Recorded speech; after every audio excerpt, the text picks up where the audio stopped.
n'étais pas vraiment sincère. Peut-être à l'instant tu étais sincère, mais tu te disais, certainement que je vais tomber parce que je n'ai pas cette force. Exactement.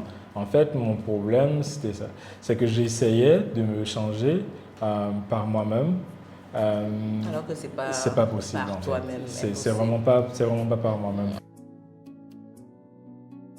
Et je me suis dit, ouais, ça sert à rien d'aller demander pardon et de refaire la même chose. Je sais par contre que le Seigneur est miséricordieux, mais à un certain moment, je me suis dit, il faut arrêter de se foutre de Dieu. Parce que... Franchement, j'ai vécu aussi ça. C'est bizarre parce que j'ai aussi vécu ça. Tu demandes pardon, et puis c'est comme si tu sais que j'ai pas la force, je vais retomber. Après, tu repars encore demander pardon, puis arrive un moment où tu dis, écoute, qu'est-ce qui ne va pas? C'est comme si effectivement je me fous de Dieu. Exactement. Et il faut dire aussi que depuis l'enfance, j'avais l'impression que le Seigneur, il m'attendait quelque part. En fait, tous mes amis d'enfance, dans la communauté de mes parents, l'église catholique, il y en a pas mal qui ont eu un cursus qui les ont rapprochés en fait du sacerdoce, en fait, qui sont devenus prêtres. Et pour moi, servir Dieu, ça se résumait à devenir prêtre. Parce que pour moi, c'était ça en fait, véritablement servir Dieu. Par contre, je ne voulais pas devenir prêtre parce que je voulais me marier. Donc, je me disais, il y a vraiment quelque chose qui ne va pas. Et je me rappelle, j'étais à une retraite au Canada en 2015, décembre 2015. Et pendant la retraite, les dirigeants de la retraite me posent la question, est-ce que tu veux vraiment servir le Seigneur?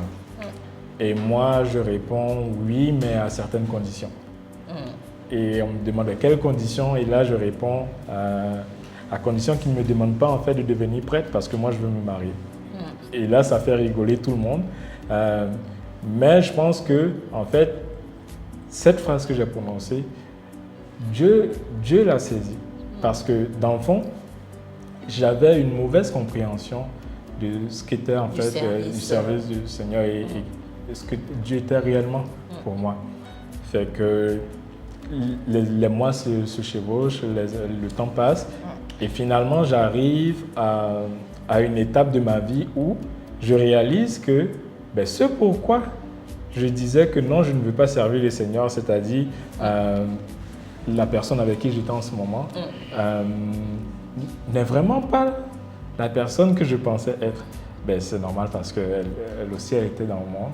Et déception après déception, je me dis, ok Seigneur, je pense que trop c'est trop là. J'ai voulu mettre des personnes avant toi et ces personnes-là m'ont déçu. S'il faut que je devienne prêtre, que je devienne prêtre alors. En tout cas, je suis fatigué. Change ma vie, fais quelque chose, bouleverse là. En fait, peu importe ce que tu veux que je fasse, Seigneur, je suis prêt à le faire maintenant. Et là, c'était une prière que j'ai faite en hiver 2016. Et c'est à ce moment-là, en fait, que j'ai réalisé la première fois que le Seigneur entend, que le Seigneur n'est pas loin, en fait, lorsqu'on essaie de s'approcher de lui. Et alors que je faisais cette prière, j'ai ressenti une paix que je n'avais jamais ressentie auparavant. Et j'ai commencé, en fait, à ce moment-là, à me dire que ouais, il faut que je lise la Bible, il faut que je cherche, il faut que je comprenne en fait c'est quoi exactement en fait ce que les gens appellent comme naître de nouveau, parce que j'avais entendu des personnes me parler de la nouvelle naissance et je me disais il faut que je cherche, il faut que je comprenne. Et là j'ai lu en fait le livre de Jean et dans les tout premiers chapitres. Jésus s'adressant à Nicodème, il lui disait en fait, si tu n'es né d'eau et d'esprit, tu ne peux entrer dans le royaume des cieux. Et moi, j'ai commencé à réfléchir, en fait, je me disais, c'est quoi en fait naître d'eau et d'esprit? Parce que Jésus en a fait une condition. Il n'a pas dit que peut-être tu pourras entrer. Il a dit, si tu n'es né d'eau et d'esprit, tu ne peux entrer dans le royaume des cieux. Et c'est comme ça en fait que je commence à chercher, à prier, à vouloir me rapprocher de Dieu. Et le Seigneur me touche dans les moments de prière où je suis touché par le Saint-Esprit, je reçois le baptême du Saint-Esprit. Et par la suite, je me fais baptiser au nom de Jésus. Et c'est comme ça que je commence à marcher avec le Seigneur. Wow. En tout cas, c'est fort. Ouais. Puis, je suppose que, comme j'ai dit tantôt, tu as délaissé pas mal de choses. Quand tu t'es fait baptiser, est-ce que du jour au lendemain, tu as abandonné toutes ces choses-là ou il y a eu des moments de faiblesse, hein? Oui, mais je peux dire que le Seigneur était bon avec moi. Okay. Parce que les luttes principales que j'avais, honnêtement, le Seigneur les a effacées comme du jour au lendemain. Wow. C'est-à-dire que du jour au lendemain, et je vais être transparent avec toi, du jour au lendemain, j'ai été capable de dire, OK, aujourd'hui, plus de pornographie. Aujourd'hui, plus d'appels bizarres avec ma copine. Aujourd'hui, plus de ci, plus de ça. Et comment est-ce que ça s'est passé? Je ne saurais le dire, mais je sais que c'est le Seigneur qui l'a fait. Amen. Parce que par moi-même, j'ai essayé plusieurs fois. Ouais, je n'ai pas été capable d'arrêter. OK. Ben, aujourd'hui, tu es papa, Dieu t'a fait cette grâce, papa de deux magnifiques filles. Puis, est-ce que tu as un autre regard vis-à-vis de la femme? Comment tu as vécu cette expérience? En tout cas, moi, je suis une femme, puis je sais ce que j'ai vécu, puis j'ai eu un autre regard vis-à-vis de la femme, peut-être plus de respect, franchement. Toi, c'est quoi Oui, exactement. Pour moi, la naissance de nos deux filles m'ont démontré à quel point les femmes en fait sont extraordinaires. C'était vraiment difficile. La première étant née en plein Covid, on n'avait pas d'assistance. C'est-à-dire, bon, déjà on est au Canada, on n'a pas nos familles proches de nous. Mais en plein Covid, on est en confinement. Donc, pas d'assistance. À la maternité, mon épouse ayant fait une césarienne, les infirmières se tournent vers moi pour me dire, papa, venez apprendre comment on lave l'enfant. Et ça a été vraiment un choc. Mais pour moi, ce sont ces difficultés-là qui aujourd'hui me permettent de voir que ma femme, elle est extraordinaire. Ma femme, en fait, je peux même dire après, Dieu, je ne sais pas ce que je serais. On la salue en passant. Hein? Coucou. Oui, parce que c'était très difficile. C'était très difficile de pouvoir s'en sortir émotionnellement. Le Seigneur nous a aidés. Les prières nous ont aidés. Mais ce que je peux dire aujourd'hui, c'est que les femmes sont vraiment extraordinaires. Donner la vie et puis ensuite s'occuper en fait de cet enfant-là, de vraiment délaisser beaucoup de choses parce que tu sais, il y a même des mamans qui décident de mettre leur carrière de côté pour s'occuper de leurs enfants. Oui. Et ça, pour moi, il n'y a pas de meilleur sacrifice que parce qu'on sait un peu ce à quoi ressemble l'éducation au Canada. Et une mère qui décide de mettre sa carrière de côté pour s'occuper de ses enfants, pour moi, elle mérite toutes les loges du monde possible. Et vraiment, je tire mon chapeau aux mamans. Je tire mon chapeau aux mamans, je les respecte énormément. J'avoue qu'avant, je ne les voyais pas de cette façon-là. Franchement, c'est notre facette. Pour moi, ma famille elle me fait de bons plats, j'allais bien manger, j'allais bien me sentir et tout. Et oui, mon épouse me fait de bons plats et tout, mais il y a les réalités, du Canada. Je ne sais pas pour les autres pays, mais vu qu'on vit au Canada, tu ne peux pas laisser ta femme faire tout, au fait. Exactement. Je suppose que tu l'aides. Bien sûr. Bien sûr. Et moi, je suis totalement transparent avec elle. Je lui dis, OK, si aujourd'hui, il faut juste que je boive de la bouillie, je vais boire de la bouillie, il n'y a pas de problème. Si tu es fatigué et qu'il faut que je grignote quelque chose, que je fasse quelque chose, des œufs ou quoi que ce soit. Tu mets pas de pression, parce qu'avec la pression, facilement, on tombe dans la dépression. Exactement. Et il y va même de la vie et de la santé de notre couple. Oui. Parce que quand elle est mal à l'aise, automatiquement, ça va être difficile pour le couple, pour les enfants, en fait, pour la bulle familiale de se sentir bien. Donc, pour moi, les femmes, vraiment, elles sont vraiment extraordinaires. C'est bien d'entendre ça, franchement, je suis contente de l'entendre. Mais aujourd'hui, quel conseil tu peux donner à de jeunes papas, ici, oui, mais aussi à l'extérieur. Hein. Même ici, un papa peut aider sa femme. Franchement, une femme qui est fatiguée, c'est vrai qu'on a plus d'aide ici, mais écoute, parfois la femme a juste besoin de temps pour elle. Et à l'extérieur, on sait qu'on n'a vraiment pas d'aide. Donc, quel conseil tu peux donner, par exemple, à un jeune papa aujourd'hui? Écoute, je suis papa, oui, c'est beau, mais j'ai envie de profiter de ma femme, j'ai envie de manger de bons plats, j'ai envie de profiter. Quel conseil tu peux vraiment donner pour l'équilibre du couple, comme tu l'as dit, puis pour la paix de la femme aussi, puis également sa paix, parce que si la femme n'est pas en paix, écoute, ton couple tremble, puis toi aussi tu n'as pas ta paix, donc c'est réel. Oh oui. Le conseil, il est très simple en fait. Il faudrait juste que papa on y mette la main à la pâte. C'est très simple. Maman ne peut pas tout faire. C'est impossible en fait. On n'a pas d'aide, on n'a pas de soutien.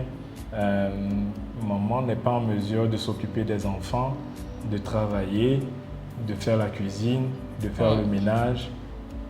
Tout ça, c'est impossible. Donc il faut juste mettre la main à la pâte. Avec mon épouse, en fait, ce qu'on fait, vu qu'on a maintenant deux filles, je m'occupe de la première pendant qu'elle allait le bébé.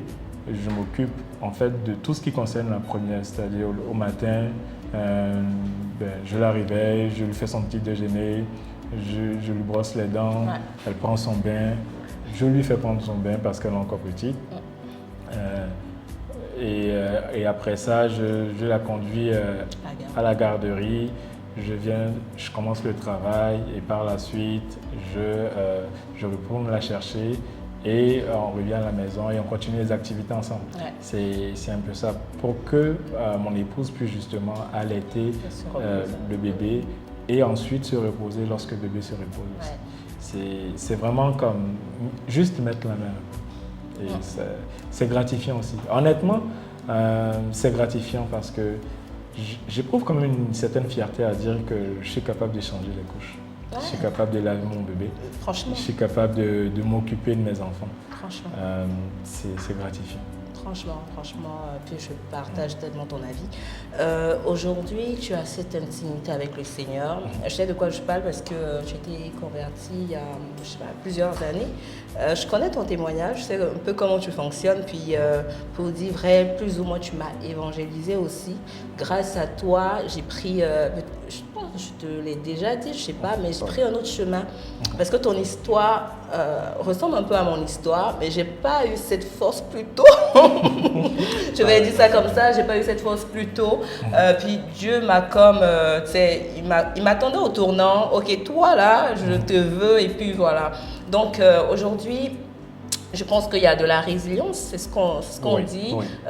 Puis, quel conseil tu peux donner à un jeune aujourd'hui qui connaît le Seigneur, peut-être, mais qui a peur que cette flamme disparaisse, qui se dit, ok, je marche avec lui, mais est-ce qu'il y a des doutes? Et il se dit, c'est pas possible de continuer comme ça jusqu'à la fin de mes jours. Tu sais, la vie est belle, le monde est chic, les shows et tout. Parce qu'aujourd'hui, toi, tu es très, comment on dit, réglo. Hein?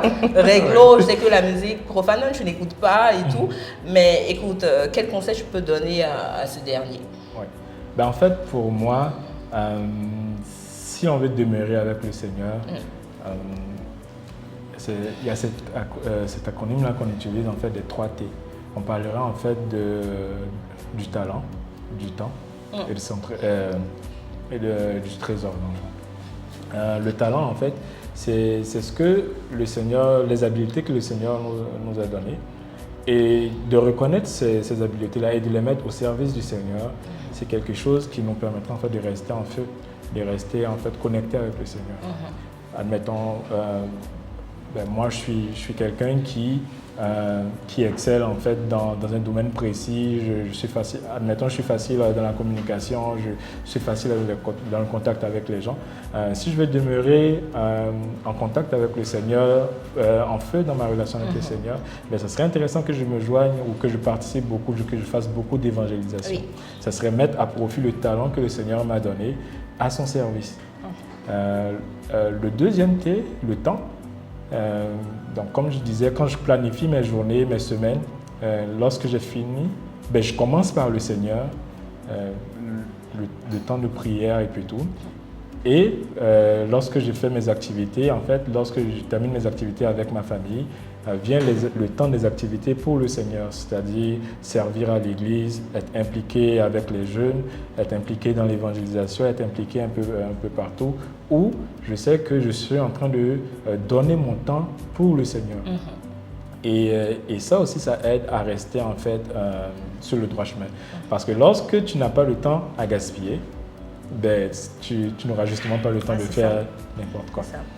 Et le troisième T, en fait, c'est le trésor. Et le trésor, c'est sûr qu'il y a beaucoup de gens qui sont un peu dubitatifs par rapport à cela. Mais lorsque tu donnes de ton trésor au Seigneur, tu peux être sûr que le Seigneur prend soin de toi et il te garde près de lui. Et donner de son trésor, que ce soit des ressources financières, c'est une manière aussi de rester connecté au Seigneur. Parce que lorsque tu donnes, même s'il peut arriver, il faut s'assurer de donner au bon endroit, mais même s'il peut arriver que l'argent soit mal utilisé, le fait que toi tu aies donné pour le Seigneur, tu aurais démontré au Seigneur que tu lui fais confiance. Et lorsque tu fais confiance au Seigneur, lui, il te garde près de lui. C'est ah là là, je te remercie Franck Eman parce que franchement ça m'a fait du bien. Je pense que ça nous a fait tous du bien, que Dieu te bénisse. Puis écoute, j'espère te revoir bientôt, pourquoi pas. Oui, bien sûr. Tu reviendras? Oui, bien sûr. Ok, merci beaucoup. Merci à toi aussi.